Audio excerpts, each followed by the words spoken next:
à la fin du XXe siècle, début du XXIe, donc c'est récent avec cette prise en compte de l'importance du bien manger, du circuit court, de l'agriculture biologique. Alors on s'est aperçu que ces races finalement étaient tout à fait utiles et qu'il y avait même une demande très forte pour qu'on les maintienne.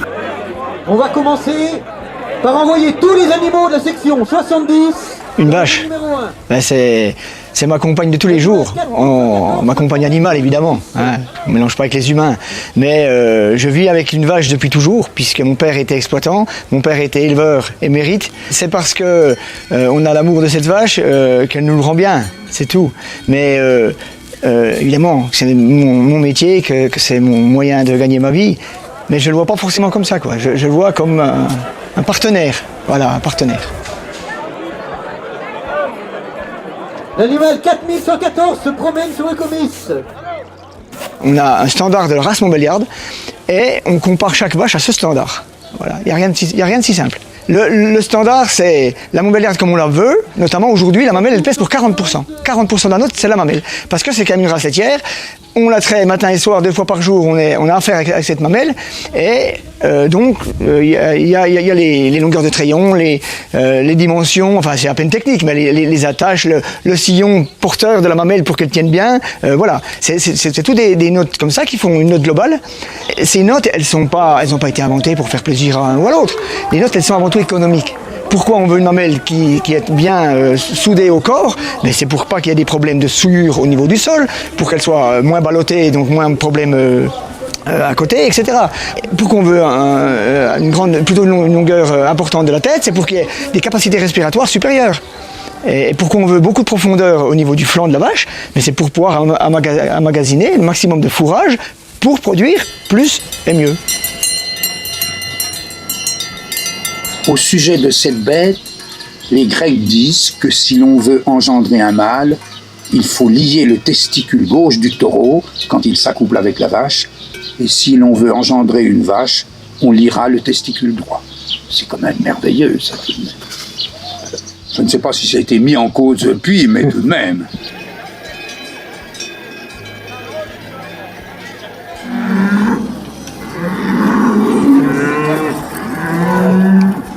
La sélection des animaux en termes de génétique peut avoir mauvaise presse parce qu'on a l'impression qu'on joue aux apprentis sorciers, ce qui n'est pas du tout le cas.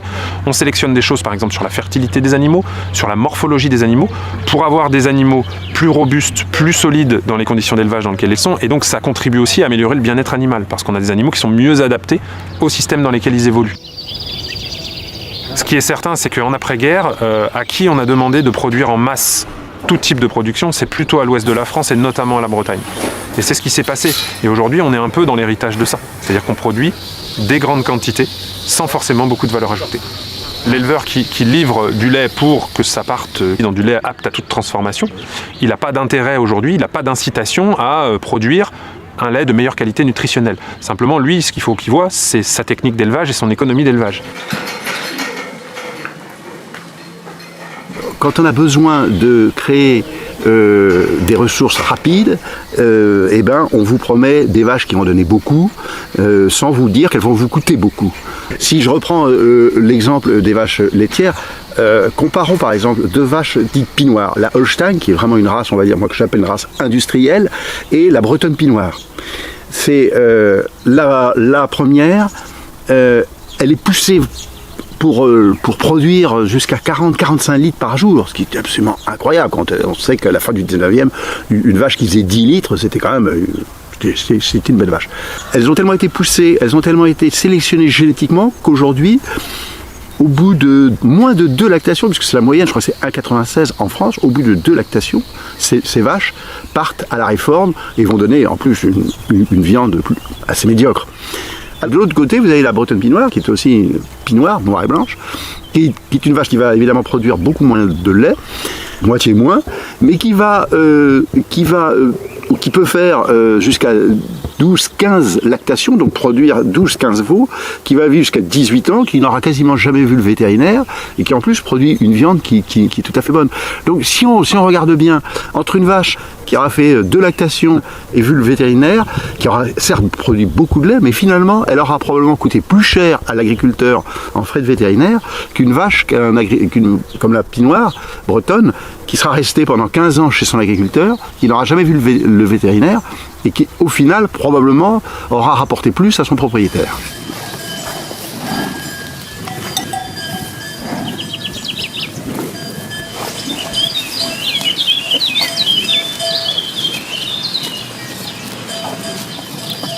La vache est une usine à transformer le vert de l'herbe en la blancheur du lait. Cette chimie l'absorbe.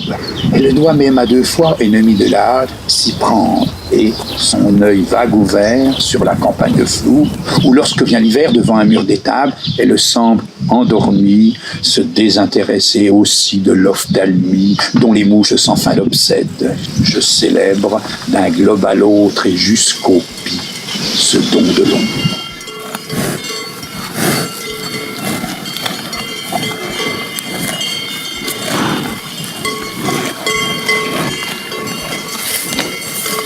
Une vache, c'est un ruminant. C'est donc un animal qui mange des fourrages, principalement de l'herbe en fait, pour produire de la viande ou du lait. Alors l'idéal, là où elles sont le plus efficaces en termes de tri des fibres, c'est quand elles sont couchées. Tout à fait. Puisqu'on a un symptôme alimentaire, c'est 75% des vaches couchées en début d'après-midi. C'est une preuve que le troupeau va bien, rumine bien. Donc une vache, 8 heures à manger, 8 heures à ruminer, 8 heures à faire ses petites affaires, dormir, se déplacer, gérer son côté social. Alors ça, c'est des chiffres très globaux. Évidemment, c'est très variable selon les systèmes de production.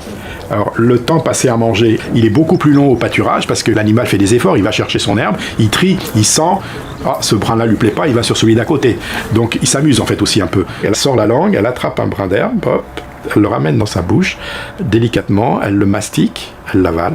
Et quand c'est à l'eau, elle prend, pour pas que la copine d'à côté en prenne plus qu'elle en fait.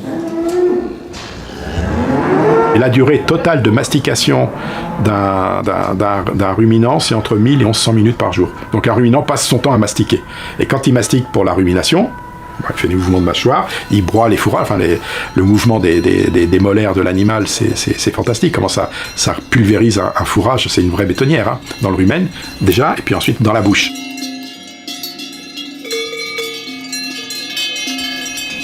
Elles font le repas principal, donc d'1h30, 2h le matin. Ensuite, elles vont se coucher milieu de matinée. Elles vont se relever à 11h30 midi pour faire un repas secondaire. Et l'après-midi, elles se couchent pour ruminer la phase principale de rumination. La nuit, c'est en miroir. Donc il y a aussi repas le soir, petit repas en début de nuit et grande phase de rumination dans la nuit. Elles se couchent et puis c'est un mode mental un peu absent et c'est automatique parce que l'œsophage retourne à l'intérieur, prend ce qui flotte et l'amène à la mâchoire, ça revient dedans et ça descend.